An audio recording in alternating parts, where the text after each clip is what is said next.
కీలకమైనటువంటి సాక్ష్యం బయటకు వచ్చింది. అది కూడా మీ ముందు ఉంచాలనే నేను ఈ ప్రయత్నం చేస్తున్నాను. ఒక్కసారి ఈ వీడియో విందాం.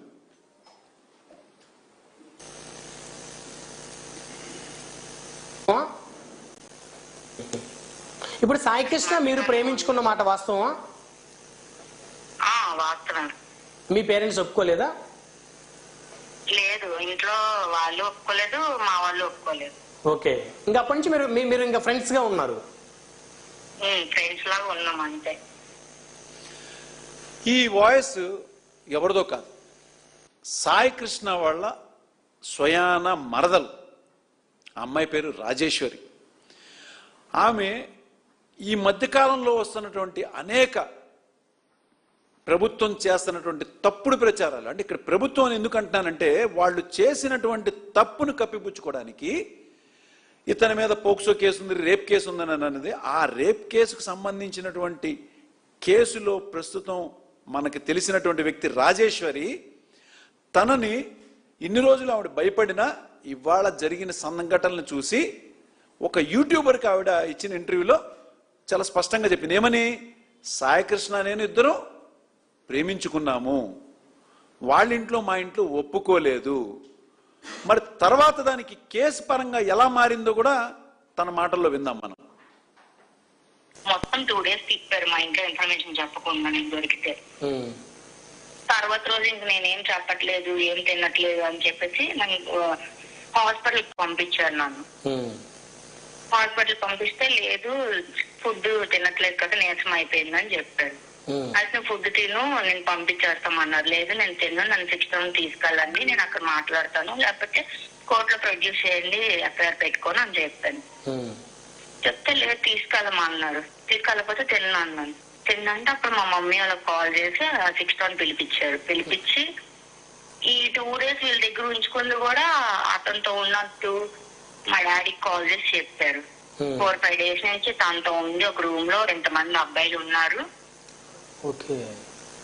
ఇలా జరిగింది అలా జరిగింది అని చెప్పేసరికి మా డాడీ కోపం వచ్చి, ఇలాగా సొంత వాళ్ళు ఇంట్లో వాళ్ళు ఇలా చేస్తే రోడ్డు మీద వాళ్ళు ఎలా చూస్తారు ఎలా చేస్తారు అని చెప్పి మా డాడీ కోపం వచ్చేసి 6 rounds వచ్చి సార్తో మాట్లాడారు. మాట్లాడితే మీరు ఇలా సంతకం పెట్టండి, వాడిని బయట అనుకొని చూసుకుంటాం, వాడికి మేము ఇలా వేస్తాం అలా వేస్తామంటే మా డాడీ సైన్ పెట్టేశాడు ఆ కోపంలో. అప్పుడు పోక్సో కేసు బుక్ చేశారు అతని మీద.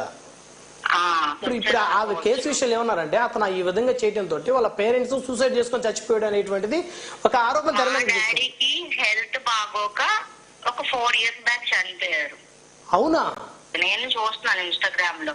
అది నేను కాల్ చేసి అడిగాను, ఎందుకు ఇలా చెప్తున్నారు, సూసైడ్ చేసుకుని చనిపోవడం ఏంటి? మా డాడీకి హెల్త్ బాగోక పారాలసిస్ వచ్చి హార్ట్ అటాక్ వచ్చి చనిపోయారు మా డాడీ.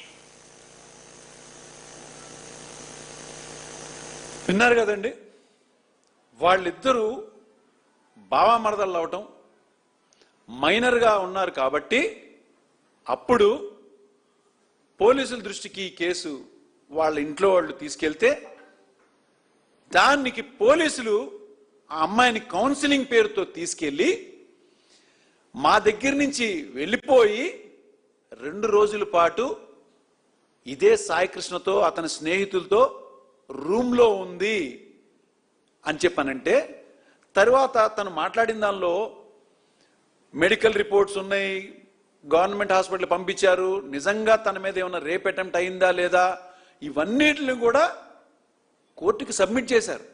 ఎక్కడా కూడా అమ్మాయి మీద అలాంటి జరగలేదు. కానీ పోలీసులు మాత్రం ఇతని మీద పోక్సో కేసు కట్టారు, ఇతన్ని ఇబ్బందులు పెట్టారు. దీని వల్లనే ఆ అమ్మాయి తండ్రి కూడా చనిపోయాడని చెప్పని మనకి ఈ మధ్యకాలంలో వార్తలు వచ్చినాయి. మరి తన మాటలో చెప్తుంది కదా చాలా స్పష్టంగా, మా నాన్నగారు కేవలం ఆరోగ్యం బాగోకపోవటం వల్లనే చనిపోయారు, అది కూడా ఈ మధ్య కాలంలో అని ఇంత స్పష్టంగా చెప్తుంటే దీనికి ఇన్ని రకాలుగా కథలు అవుతున్నారు. మరి ఈ కేసు అసలు ఏమైంది? ఈ పోక్సో కేసు అనేది నిజంగా ఆధారాలతో ఆ రోజు పోలీసులు తీసుకొచ్చి ఈ అమ్మాయితో చెప్పించి కేసు పెట్టింది నిలబడిందా లేదా, అది కూడా తన మాటలను ఒకసారి ఫైనల్ గా విందాం. ఆ కానిస్టేబుల్స్ వాళ్ళందరూ కావాలని చెప్పి కేసు పెట్టారు. అప్పుడు అలాగే నేను కోర్టులో చెప్పడానికి వస్తే నువ్వు ఇప్పుడు మా అమ్మాయి చెప్పామనుకో, మా అమ్మాయి కంప్లైంట్ ఇచ్చావనుకో నీకు బాగోదు అది ఇది అనుకో నాకు అప్పుడు కూడా బెదిరిస్తే నేను అప్పుడు కోర్టులో కూడా జడ్జికి చెప్పాను, నేను ఇలా వస్తే కూడా నాకు ఇలా అంటున్నారండి, నాకు ఇలా చెప్తున్నారండి అని చెప్తే ఇంకా మేడం మొత్తం కనుక్కొని చూసుకొని కేసు కొట్టేశారు. అక్కడ అనేది అదేమైనా కరెక్ట్ ప్రూఫ్స్ ఉంటే కేసు అనేది కొట్టారు కదా ఈజీగా. అవును అవును అవును, మరి ప్రూఫ్స్ అనేవి ఉంటే అవేమి లేవు, అవన్నీ క్రియేట్ చేసి వాళ్ళంతటి వారు కావాలని చేశారు అక్కడ. విన్నారు కదండి, పోలీసులు బలవంతంగా పెట్టినటువంటి పోక్సో కేసుని ఆ అమ్మాయిని కూడా ఎన్నో రకాలుగా ఒత్తిళ్లు తీసుకొచ్చి తప్పనిసరిగా నువ్వు కేసు ఒప్పుకో, మేము చెప్పామని చెప్పని కన్నా నువ్వు కోర్టులో చెప్తే మాకు ఇబ్బంది అవుతుంది, తర్వాత నువ్వు కూడా ఇబ్బంది పడతావని చెప్పని అమ్మాయిని బెదిరించారని తను స్పష్టంగా తన మాటల్లో చెప్పింది. అసలు ఎందుకు ఈ సాయి కృష్ణ మీద పోలీస్ డిపార్ట్మెంటు ఇంత కక్ష కట్టి ఈ విధంగా ఇన్ని కేసుల్లో ఇరికించి తప్పుడు సాక్ష్యాలు పెడితే వాటి నుంచి తను బయటకు వచ్చింది కాకుండా ఇబ్బందులు పడుతుంది కాకుండా ఇప్పుడు మొన్న తీసుకొచ్చినటువంటి ఈ టాస్క్ ఫోర్స్ వాళ్ళు దాచినటువంటి విషయాలన్నీ కూడా చూస్తుంటే అసలు ఈ సాయి కృష్ణని పోలీస్ డిపార్ట్మెంట్ దేనికి వాడుకుంటుంది? దీనిలో అనేక కోణాలు మనం ఆలోచించాల్సి వస్తుంది. పోనీ లాకప్ డెత్ చేశారే అని అనుకుందాం, లాకప్ డెత్ చేస్తే బాడీ కూడా ఇవ్వకుండా సాక్ష్యాలను కూడా మాయం చేసే విధంగా బాడీని కూడా దహనం చేశారంటే సాయి కృష్ణని అసలు పోలీస్ డిపార్ట్మెంట్ ఎందుకు వాడుకుంది, దేనికి వాడుకుంది, ఇవన్నీ నిజాలు బయటపడాలి అంటే నాకు తెలిసి సిట్ ద్వారా పొరపాటును కూడా ఇది బయటికి రాదు. తప్పనిసరిగా ఈ కేసుని సిబిఐకి అప్పచెప్పాలి. ఇవాల్టి వరకు సిపి గారు నోరు తెరవట్లేదు, డీజీపీ గారు నోరు తెరవట్లేదు, హోంమంత్రి గారు నోరు తెరవట్లేదు, చంద్రబాబు నాయుడు గారు కూడా నోరు తెరవట్లేదు, ఒక్క ప్రెస్ మీట్ లో కూడా చెప్పట్లా. కానీ వాళ్ళ మీడియాల్లో మాత్రం ఇతను ఒక పెద్ద క్రిమినల్, రేపిస్ట్ ఇవన్నీ చెప్పారు. మరి ఇవాళ ఏదైతే అతని మీద పోక్సో కేసు పెట్టినటువంటి తన మరదలే స్వయంగా ఇవాళ మాట్లాడి తన విషయం మొత్తం ఏం జరిగిందనేది మనకి స్పష్టంగా తెలియజేశారు.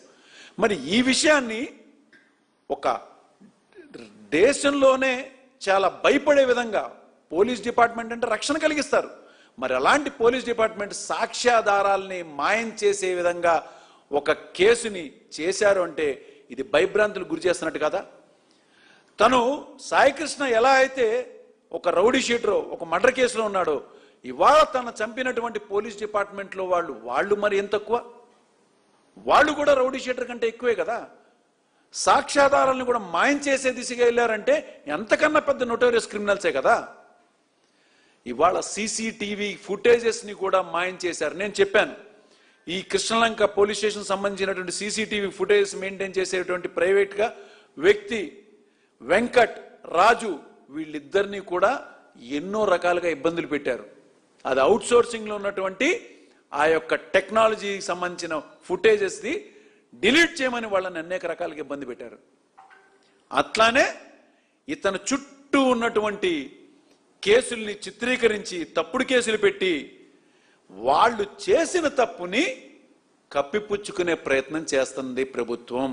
అంటే తప్పనిసరిగా దీని వెనక ఉన్నటువంటి వ్యక్తులు బయటికి రావాలి. అలా రావాలి అంటే సిట్టు వల్ల కాదు, సిబిఐ దర్యాప్తు జరిపితేనే దీనిలో వాస్తవాలు బయటకు వస్తాయని చెప్పని ఆ రోజున మేము ముఖ్యంగా వైఎస్ఆర్సీపీ అధినాయకుడైనటువంటి జగన్మోహన్ రెడ్డి గారు బాధిత కుటుంబానికి న్యాయం జరగాలని వెళ్తే ఒక్కసారిగా ఉలిక్కి పడినటువంటి ప్రభుత్వం ఇవాళ దాన్ని కప్పిపుచ్చడానికి చేస్తున్నటువంటి ఈ అన్ని బయటికి రావడానికి ఏకైక మార్గం సిబిఐ అని చెప్పని మేము డిమాండ్ చేస్తున్నాం.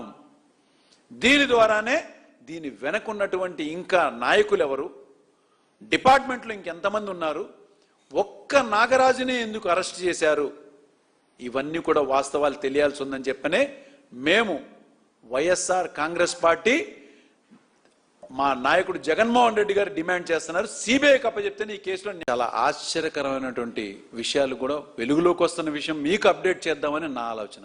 ఎందుకంటే అసలు మామూలుగా పవన్ కళ్యాణ్ గారు ఆయన మాటల్లో ఆయన ఏం చెప్పాడంటే, ఏదైనా కానీ అతను రేపిస్ట్ ఏమనివ్వండి, రౌడీ షీటర్ ఏమనివ్వండి, అది గతంలో ఆయన మాట.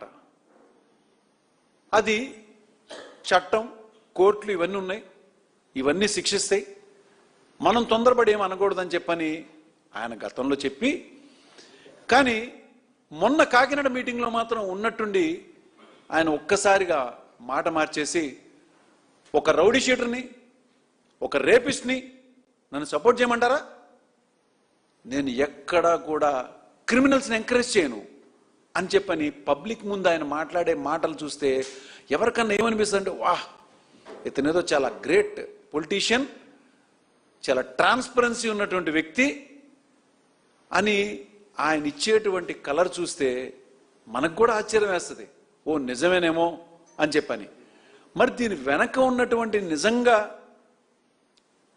మనం చూపించినటువంటి కోణాలేంటి?